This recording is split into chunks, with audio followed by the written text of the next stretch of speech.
Buenos días, mi nombre es Daniel Luque y yo les hablaré sobre los temas de estructura corporal, planimetría, plano, eje, nomenclatura, terminología y direcciones anatómicas. Comenzaremos explicando que el cuerpo humano está formado por células, las cuales se agrupan formando los tejidos. Los tejidos se organizan en órganos y los órganos en sistemas y aparatos. De tal manera el cuerpo se puede dividir en cabeza, cuello, tronco y extremidades. La planimetría es un método de estudio que sirve para estudiar al cuerpo humano mediante el uso de líneas y planos imaginarios. Para cualquier estudio anatómico o descripción anatómica se parte de una posición inicial y estándar, la cual es la posición anatómica, donde el cuerpo humano está de pie, con la cabeza orientada hacia el frente, los miembros superiores pegados a los extremos del cuerpo, con las palmas de la mano orientadas hacia el frente, los miembros inferiores juntos y los pies orientados de igual manera hacia el frente. Para el estudio de la anatomía es necesario utilizar una nomenclatura estándar para que si todos nos entendamos y no existe una anarquía. Las direcciones anatómicas son básicamente términos que se utilizan para ubicar a las estructuras anatómicas en relación con los planos y entre sí, las cuales son medial lateral, superior inferior, anterior posterior, profundo superficial y proximal y distal. Medial indica que una estructura se dispone hacia la línea media del cuerpo y lateral que se aleja de esta línea hacia los extremos. Superior indica hacia el cráneo, hacia arriba, e inferior indica hacia abajo, hacia la cola, hacia el coxis. Anterior indica hacia adelante, hacia el vientre, y posterior indica hacia la espalda, hacia el dorso. Proximal indica la dirección hacia la raíz del miembro, y distal que se aleja de ella hacia los extremos. Profundo indica hacia el interior del cuerpo, alejándose de la piel, y superficial hacia el exterior del cuerpo, acercándose a la piel. Los ejes anatómicos son el longitudinal, el sagital y el transversal. El entrecruzamiento de estos ejes nos dará los planos. Por ejemplo, el entrecruzamiento del eje longitudinal y el eje sagital nos da el plano sagital. El entrecruzamiento del eje longitudinal y el eje transversal nos da el plano coronal. Y el entrecruzamiento del eje sagital y el eje transversal nos da el plano transversal. Para la explicación de los planos utilizaremos una naranja, las cuales le hicimos un corte simulando cuáles son los planos. Comenzaremos con el plano sagital. El plano sagital divide el cuerpo en dos mitades, una mitad lateral derecha y una mitad lateral izquierda, como acá se observa. El plano coronal divide el cuerpo de igual manera en dos mitades, una mitad anterior y una mitad posterior. Y por último, el plano transversal, que divide el cuerpo en dos mitades, una mitad superior y una mitad inferior. Para terminar hablaremos de los planos limitantes, que corresponden a la cara de un prisma rectangular que encierra el cuerpo humano, como acá se observa, y existen 6 planos limitantes. Uno que limita hacia superior, otro que limita hacia inferior, uno que limita hacia anterior, otro que limita hacia posterior y lo que limita a los laterales, lateral derecho y lateral izquierdo. Mi nombre es Lexi Castillo. Me corresponde hablar sobre el tejido óseo. El tejido óseo está compuesto por los huesos.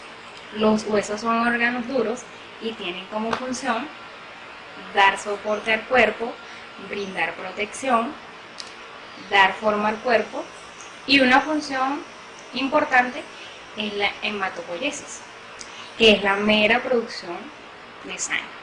Los huesos pueden clasificarse según su forma: los huesos largos, los huesos planos, los huesos cortos. Los huesos largos son huesos en los que predominan un eje sobre los demás. Los huesos planos son huesos en los que predominan dos ejes sobre un tercero. Los huesos cortos son huesos en los que los tres ejes son de proporciones similares. Estructura del hueso. Los huesos están formados por tejido óseo, que es una variedad de tejido conectivo especializado en el soporte de cargas. El tejido óseo está en constante renovación. El tejido óseo consta de 3 poblaciones celulares principales: los osteocitos, los osteoblastos y los osteoclastos. Los osteocitos son células maduras del tejido óseo.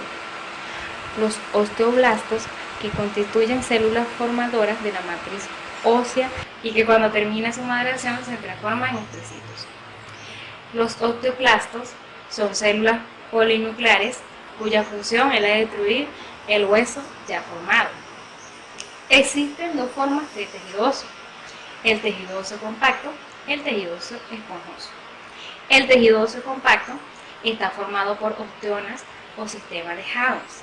Los sistemas de Havers constituyen la unidad funcional de los huesos, es decir, la unidad mínima para que un hueso pueda funcionar correctamente y se comunican con los conductos de Bowman, donde se localiza la periferia del hueso y en la diáfisis de los huesos largos.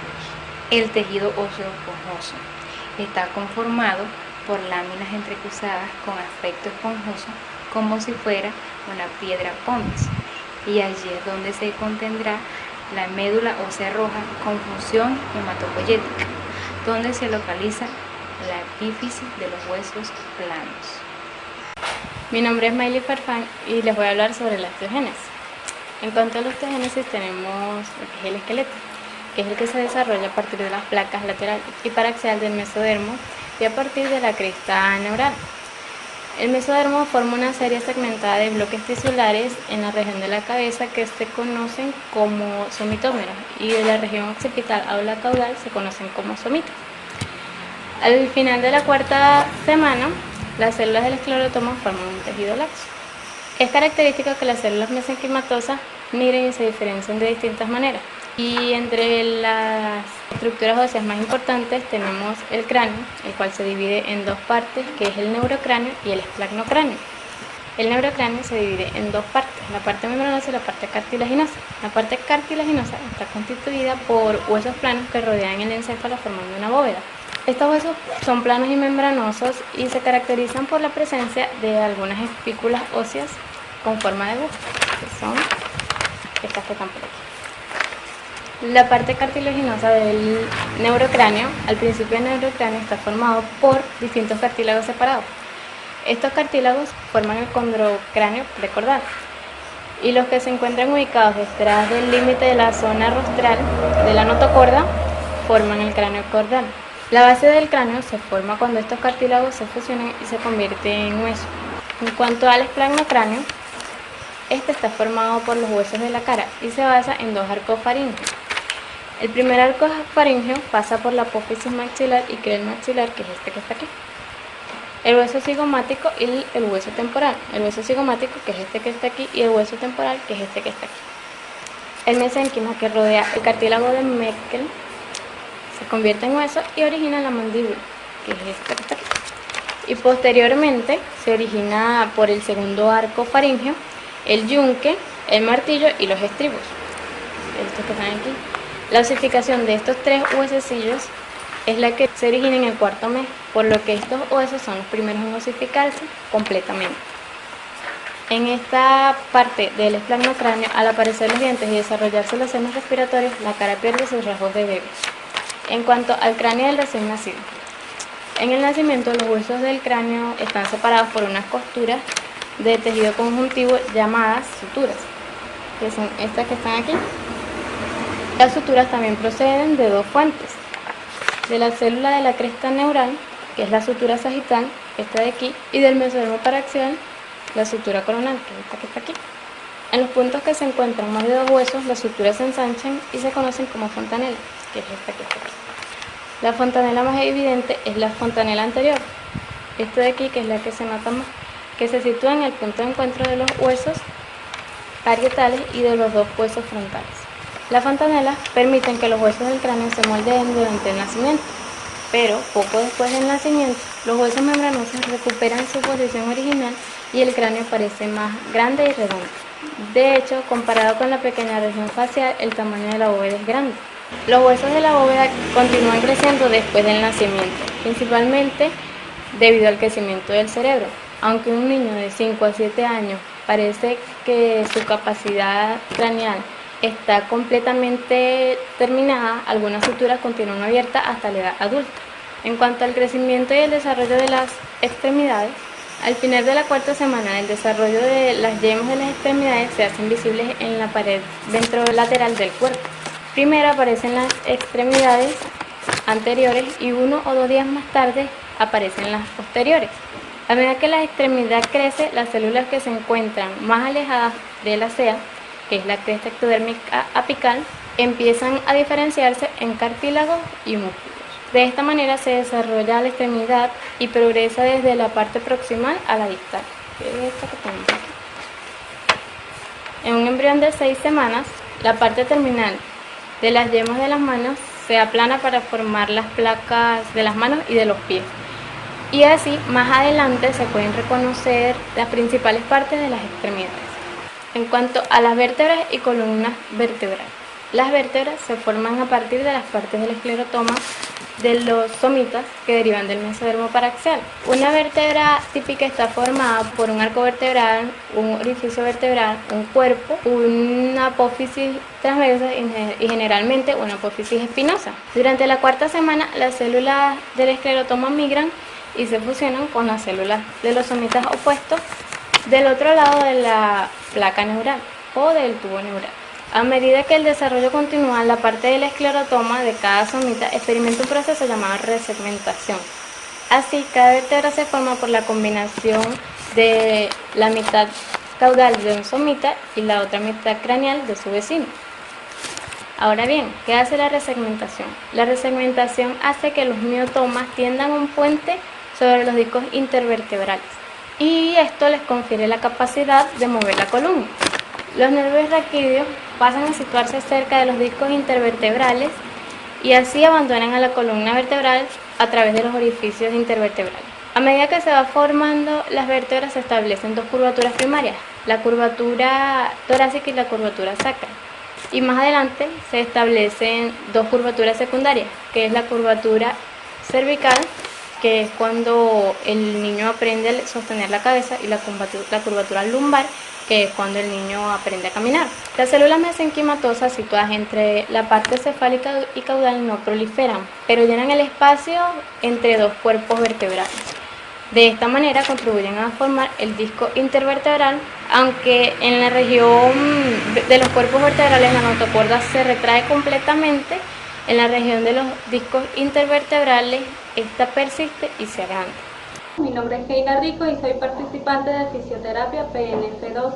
En este momento les voy a hablar sobre la ultraestructura del hueso y células óseas. Por acá tenemos la estructura específicamente de uno de los huesos más largos del cuerpo, que es el fémur. En su estructura el hueso se compone por dos epífisis, una proximal y una distal, el principio y el final del hueso. La diáfisis es la parte larga del hueso. Cuenta con dos estructuras, una de tejido óseo compacto o hueso compacto y una de tejido óseo esponjoso o hueso esponjoso. El hueso compacto es la parte más dura del hueso, y el hueso esponjoso es la que se encuentra en el interior, donde se encuentra la médula ósea roja, que es donde se forman las células óseas. Igualmente se encuentra la médula ósea amarilla, que es la que sustituye a la médula ósea roja a medida que el niño o el joven está en constante crecimiento, y esto es grasa. El cartílago articular es aquel que permite el movimiento entre uno o más huesos. Tenemos el periósteo, que es una capa que recubre al hueso compacto, y el endósteo, que es una capa igualmente, pero recubre al hueso esponjoso. Si tomamos una parte del hueso para verla como ultraestructura, tenemos lo que es el hueso compacto en este caso, como ya dijimos, que es la parte dura del hueso, y este es el hueso esponjoso. En el hueso compacto se encuentran los conductos de Harvey. Aquí vemos la cápsula protectora, como ya dijimos, que es el periósteo, que recubre o resguarda al hueso compacto, y los vasos sanguíneos. En los conductos de Harvey, por allí pasan lo que son los vasos sanguíneos y los nervios.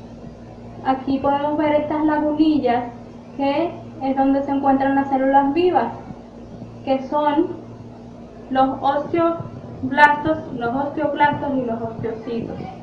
Podemos ver los canalículos entre células.